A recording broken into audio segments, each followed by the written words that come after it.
In the frozen, mist-laden lands where the Vikings once roamed, survival was never guaranteed, and winter was a merciless adversary. The cold crept into every crevice, and the wind carried a biting edge that cut through layers of furs and hides. It was a land where strength was measured by endurance, and the weak were often left to perish.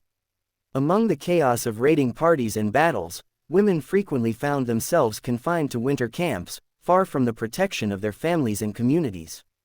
These camps were meant as temporary shelters, yet for many, they became harsh prisons where survival depended on resilience, wit, and the unexpected kindness of others. Freya, a young woman barely 18, had arrived at one such camp in the aftermath of a violent raid. Her family had been scattered, her home destroyed, and she carried only a small satchel of belongings, a thin blanket, a few scraps of dried food, and the cloak her mother had sewn for her. The moment she entered the camp, she was struck by the coldness of both the environment and the people around her. The huts were little more than rough wooden frames draped with animal hides, and the fire pits were nearly always too small to fend off the penetrating chill of the winter nights. Hunger gnawed at her stomach, and the constant wind that howled across the frozen landscape seemed to whisper threats she could not escape. Despite the fear and despair, Freya quickly realized that she was not entirely alone. The women in the camp, though weary and wary, had formed fragile bonds of solidarity. Among them was Ingrid, an older woman with eyes that had witnessed far too much suffering. Ingrid had lost her husband and 2 sons to Viking raids, yet she carried herself with a quiet dignity and an unspoken sense of duty to help others endure. When she noticed Freya wandering aimlessly through the camp, shivering in near collapse, she approached without hesitation. Ingrid offered a piece of dried meat and a portion of her thin bread, insisting that Freya eat before asking anything. Her gentle voice carried reassurance, and for the first time since arriving, Freya felt a flicker of hope. Ingrid did more than feed her, she taught Freya how to preserve her energy in the harsh conditions. She showed her how to layer her clothing, how to shield herself from the wind while gathering firewood, and how to melt snow safely for water without losing too much of the precious warmth. More importantly, she offered wisdom that extended beyond mere survival. She spoke of patience, resilience, and the quiet strength that comes from helping others, even when your own circumstances are bleak. Freya listened, absorbing every word, realizing that survival was not only about food and fire but about sustaining the spirit in the face of relentless adversity. As the days passed, Freya began to notice other acts of compassion within the camp. Small children, often overlooked and neglected in other harsh places, would gather scraps of cloth, stitching them together to form makeshift blankets for the women who had none. Freya received one of these blankets, a patchwork of faded fabrics, unevenly sewn but imbued with care. The warmth it provided was modest, but it brought with it a sense of being seen, acknowledged, and protected. She realized that even amidst suffering, kindness could take root and flourish, often in the smallest and most unexpected forms. One particularly harsh night, the winds rose to a violent pitch, rattling the huts and causing the snow to drift into every corner. Freya huddled with a group of women around a meager fire, shivering despite their layered clothing and shared body heat. Ingrid sat beside her, whispering stories of hope and courage, recounting tales of women who had endured far worse yet emerged stronger. The stories were not grand or heroic in the conventional sense, they were simple accounts of resilience, the quiet triumph of surviving another night, of sharing the last piece of bread with a neighbor, of offering a word of comfort when despair threatened to overwhelm. Freya began to understand that these small acts of kindness were powerful. They were the threads holding together the fragile fabric of life in the camp. Every gesture, whether it was sharing food, providing warmth, or speaking words of encouragement, became a lifeline.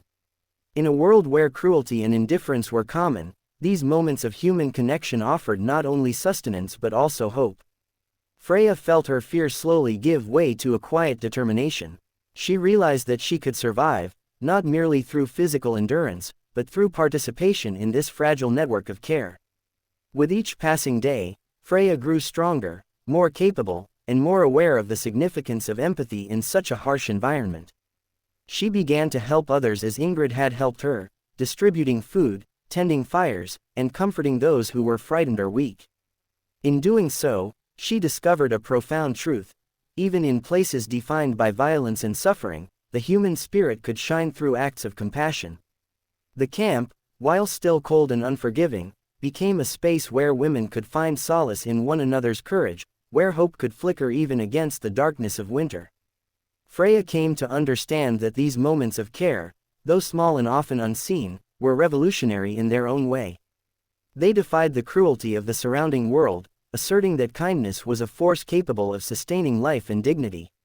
Each day survived, each blanket shared, each comforting word exchanged, reinforced the enduring power of human empathy. In the midst of desolation, Freya realized that it was not the harshness of the environment alone that defined her fate, but the bonds of compassion and solidarity she nurtured and received. Through this understanding, she began to feel not only a determination to survive but also a deep connection to those around her, a connection that could not be broken by cold, fear, or cruelty. As the bitter winter stretched on, Freya found herself becoming more than just a survivor. She became part of a quiet web of care that bound the women of the camp together. Each day brought new challenges: snowstorms that blanketed the camp in white, shortages of food and firewood, and the ever-present threat of sickness in the cramped, freezing huts. Yet amid these hardships, Freya discovered that compassion could thrive even in the harshest circumstances. The women shared their rations without hesitation, divided scraps of warmth, and offered words of encouragement that carried more weight than any meal could. Freya herself began to take on small acts of kindness, following Ingrid's example. She helped prepare firewood, fetched water from nearby frozen streams, and offered a comforting hand to those who struggled to walk through the snow. In doing so, she noticed subtle changes in the camp. The women who had been withdrawn or despairing began to smile more often, their eyes reflecting a glimmer of hope. The children, once timid and fearful, played quietly in the snow, wrapping themselves in patched blankets and listening to stories about survival and courage. The acts of kindness, no matter how modest, began to ripple outward, strengthening the fragile bonds of the community. One morning, as the sky glimmered with the pale light of dawn, a young Viking warrior appeared at the edge of the camp. His arrival was unexpected and cautious. His clothes were worn, his expression solemn, and his eyes betrayed a mixture of guilt and empathy. Unlike the raiders Freya had encountered before, this man did not carry weapons or threats. Instead, he brought bundles of firewood, hidden behind a ridge, and left them near the huts. The women watched from the shadows, unsure whether to trust him, yet something in his demeanor suggested sincerity. The warrior continued his quiet acts of care over the following days. He filled water containers from a nearby stream, arranged extra blankets for those who shivered the most, and discreetly offered small portions of food when supplies ran dangerously low. Freya noticed him one evening sitting near the campfire, tending it silently, his face illuminated by the warm glow of the flames. She felt a surge of gratitude and something deeper, a recognition that humanity could appear in unexpected forms, even in a world defined by brutality. Their eyes met for a moment, a silent exchange passing between them, communicating respect, understanding, and acknowledgement of shared struggles. Through these quiet gestures, the camp began to transform. The fear that had once gripped the women loosened its hold, replaced by a growing sense of community and resilience. The huts, though still humble and cold, became sanctuaries where compassion acted as a shield against despair. Freya noticed that the women began to teach each other survival skills more willingly, sharing techniques for preserving heat, rationing food, and treating minor injuries. The collective knowledge of survival was becoming intertwined with the collective experience of care, creating a network of mutual support that strengthened everyone in the camp. As weeks passed, Freya's confidence and leadership grew. She helped organize tasks, ensured that the youngest and oldest were cared for, and encouraged others to continue their small but powerful acts of kindness. In this environment, courage and empathy were inseparable. The women learned that to protect themselves, they must protect each other, and that even a single act of generosity could ripple through the camp, lifting spirits and saving lives. Freya felt a profound sense of purpose in her contributions, understanding that the survival of the group depended as much on emotional resilience as it did on physical endurance. The warrior, too, became a symbol of quiet hope. Though he remained an outsider, his consistent acts of compassion challenged the brutal norms of the world around them. He showed the women that even those raised in violence and aggression could choose empathy over cruelty. His presence reminded them that the human capacity for kindness could exist alongside darkness and that acts of care, no matter how small, could alter the course of someone's life. Freya began to see him not as a savior, but as a partner in maintaining the fragile dignity of their lives, a reflection of the possibility that good could emerge in the least expected places. As the harsh winter slowly gave way to the early hints of spring, Freya and the women in the camp had endured countless trials. Hunger, cold, and fear had tested them, but they had also discovered the strength within themselves and each other. The network of kindness they had built became their armor, protecting not only their bodies but also their spirits. Freya had learned that survival was never purely an individual endeavor, it was communal. Each shared meal, each blanket wrapped around shivering shoulders, and each whispered word of encouragement was a thread in the tapestry of resilience they were weaving together. Freya came to understand that the harsh winter and the cruelty of the world outside could not extinguish the light of compassion within them. Every act of kindness, no matter how seemingly insignificant, had the power to sustain life and dignity. Even in the darkest moments, she had witnessed courage, empathy, and hope prevail, quietly and persistently.